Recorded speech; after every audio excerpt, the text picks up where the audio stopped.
Hello, Vacho. Let's see the question. The question says that triangle ABC is a triangle with the point P on side BC such that 3BP vector is equals to 2PC vector.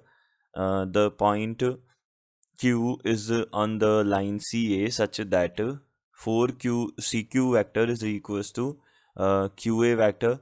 Find the ratio in which the line joining the common point R of AP and BQ and the point S divides AB. Okay, तो हमको क्या बताना है? देखो, सबसे पहले हमको एक ट्राइंगल गिवन है. ओके, ट्राइंगल ABC है हमारे पास. ओके, तो ट्राइंगल ABC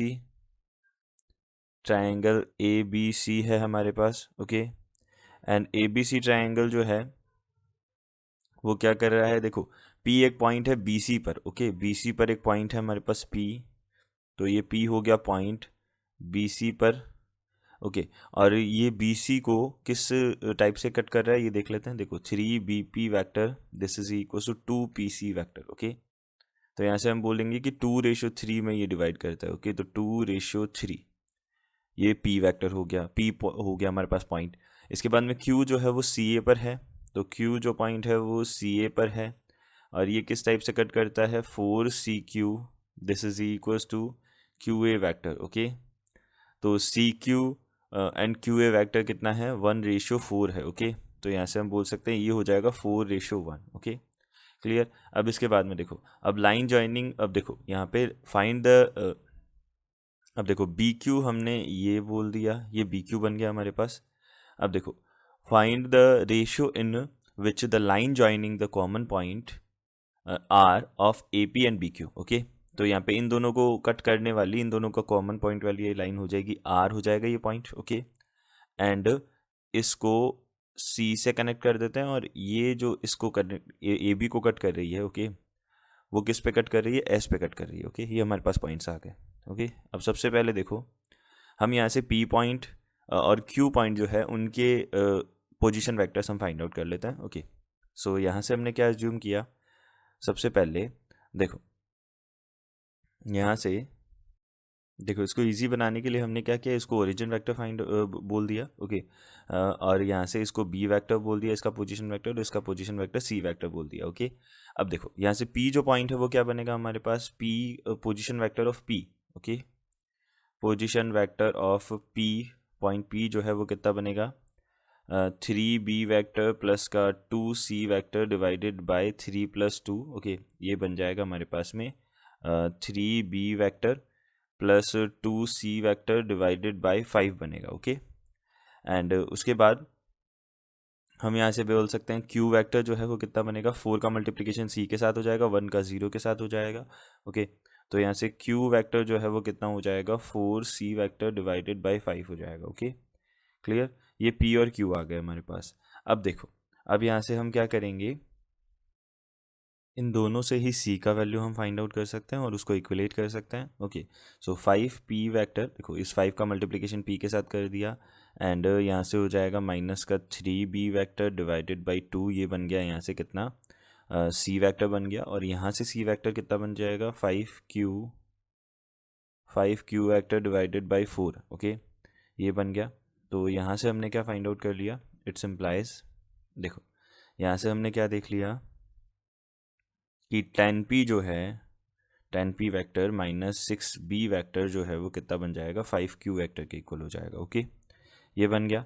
अब इसके बाद में देखो, ये हमारे पास बन गया, तो अब यहाँ से 6B वेक्टर को हम इधर की तरफ ले सकते हैं. ओके, तो 10P vector this is equal to 5Q vector और प्लस का 6B वेक्टर बनेगा. ओके, ये बना. अब इसके बाद में हम क्या कर सकते हैं? यहाँ से देखो, अब P वेक्टर जो है वो उसके कोऑर्डिनेट्स आ जाएंगे. ओके, और ये 5Q एंड यहाँ से 6B हो जाएगा. ओके, ये बनेगा.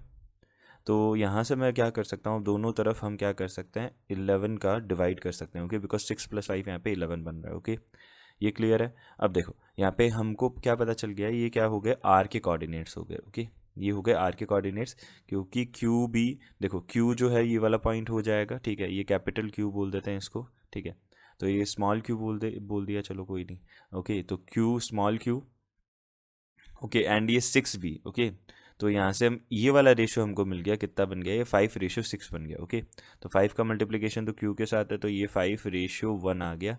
ये हमारे पास रेशो आ जाएगा, और ये किसका आ जाएगा, R के कोऑर्डिनेट आ जाएंगे। ओके, तो ये R के कोऑर्डिनेट आ जाएंगे, और R के कोऑर्डिनेट हमको ये भी पता चल गया कि ये रेशो कितना है, 10:1 है। ओके, तो यहाँ से 10 का मल्टीप्लिकेशन P वेक्टर के साथ हो जाएगा, और ये हो जाएगा। ओके, अब देखो, अब यहाँ से हम क्या कर सकते हैं, यहाँ से हमने क्या किया, अब P की टर्म्स में इसको कन्वर्ट किया। ओके, R को, तो यहाँ से कितना, सॉरी, P को R की टर्म्स में कन्वर्ट किया। ओके, तो 11R/10 बन गया। Okay, and this is equals to, यहाँ से हमने क्या कर दिया, देखो यहाँ से अब हम इसको किसके इक्वल लिख सकते हैं, इसको हम लिख सकते हैं 3B + 2C। Okay, divided by, ये हमारे पास 5 है ये। Okay, by this equation. Okay, इससे हमने ये लिख दिया। अब ओके, P के वैल्यू, 2 वैल्यूज़ आ गए हमारे पास P के। अब देखो, अब हमको इसको अरेंज करके S जो है वो फाइंड आउट करने की कोशिश करनी है। ओके, तो यहाँ से हमारे पास कितना बन जाएगा, 11R। Okay, 11R is equal to 6B। हमने दोनों थोड़ा कैंसिल आउट कर दिया, इसको सॉल्व कर दिया। Okay, this is equal to plus 4C।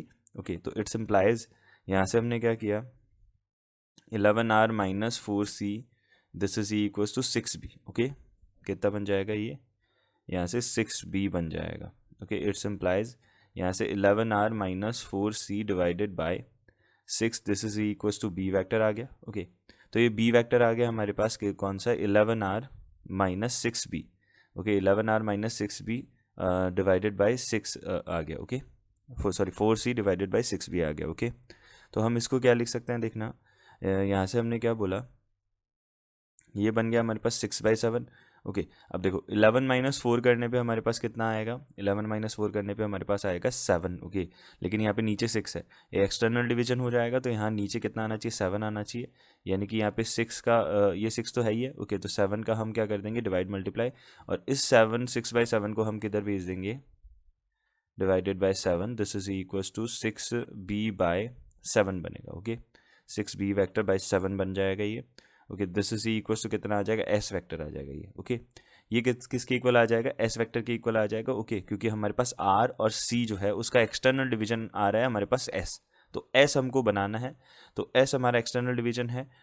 ये चीज़ क्लियर है। ओके, उसके बाद में हम बोल सकते हैं, अभी अगर ये रेशियो अगर हम कितना लें, 6:1 ले, देखना ये अगर 6:1 ले तो 6 का मल्टीप्लिकेशन होगा B के साथ। ओके, देखना ये हम क्या बोल सकते हैं, देखना ये एक्सटर्नल डिवीजन हो गया।